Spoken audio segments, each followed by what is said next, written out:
आप बता रहे थे प्रति हेक्टेयर कितने बीज का उपयोग करना चाहिए किसानों को, और उसके साथ ही आप हमें ये भी बताएं कि स्वस्थ पौध तैयार करने की क्या विधि होती है। इन दोनों ही प्रश्नों का हम चाहेंगे कि आप इनका उत्तर बिल्कुल। सबसे पहले बीज की मात्रा बता देता हूं। तो लौकी है, तोरई है, आपको 1 हेक्टेयर में 5 केजी बीज लगेगा। और आपका खरबूज है, खीरा है, ककड़ी है, ये आपका लगभग 3 किलो बीज लगेगा। जितना बीज हमारा हल्का हो गया, बीज हमारा कम लगेगा। जितना बीज का वजन ज्यादा होगा, बीज की मात्रा बढ़ जाएगी। क्योंकि आपका खरबूज है, तरबूज है, खीरा, ककड़ी हल्का बीज है, तो 1 हेक्टेयर में 3 किलो करीब लगेगा। ठीक है ना। और यदि आप तरबूज की बात करते हैं तो आपका करीब 8 किलो बीज लगेगा। अब कैसे तैयार करना है? यदि आपको अभी आपकी फसल एक्चुअली में लगी हुई है, हार्वेस्ट की स्टेज में है, अंतिम अवस्था में है, तो इस अवस्था में हम पौधे तैयार करने का उपयुक्त समय है।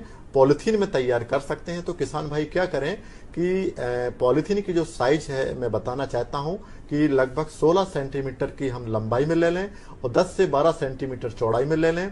और इसमें आपका 1 भाग मिट्टी मिलाना है, 1 भाग पकी गोबर खाद मिलाना है, 1 भाग रेत मिलाना है। तीनों का मिश्रण मिलाना है। और इस मिश्रण में हमको क्लोरोपाइरीफॉस का भी मिलाना है, क्योंकि कभी कभी क्या होता है, हम बीज की बोनी कर देते हैं, उसमें कुछ कीट रहते हैं, तो हमारे बीज को नुकसान कर देते हैं। ये जानकारी अगर किसान भाइयों को ना हो तो वाकई कहीं ना कहीं नुकसान हो सकता है। 100 किलो के मिक्सचर में हम लगभग 200 ग्राम क्लोरोपाइरीफॉस का जो है मिश्रण मिला लें।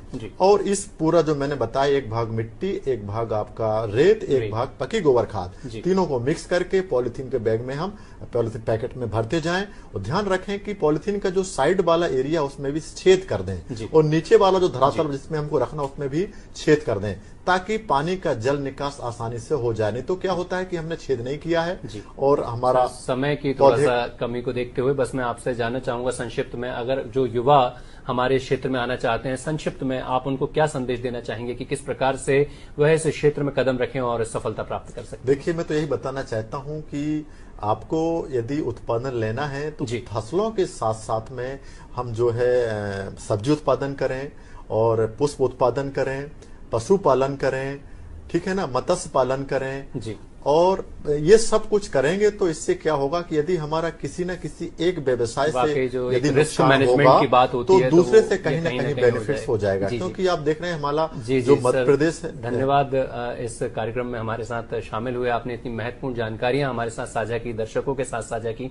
और दर्शकों, आगे भी हम आपके साथ में और भी कई महत्वपूर्ण जानकारियां लेकर अगले अंक में जुड़ेंगे। सर, हमारे साथ शामिल होने के लिए, स्टूडियो में आने के लिए बहुत बहुत धन्यवाद। नमस्कार। नमस्कार मनीष जी, धन्यवाद।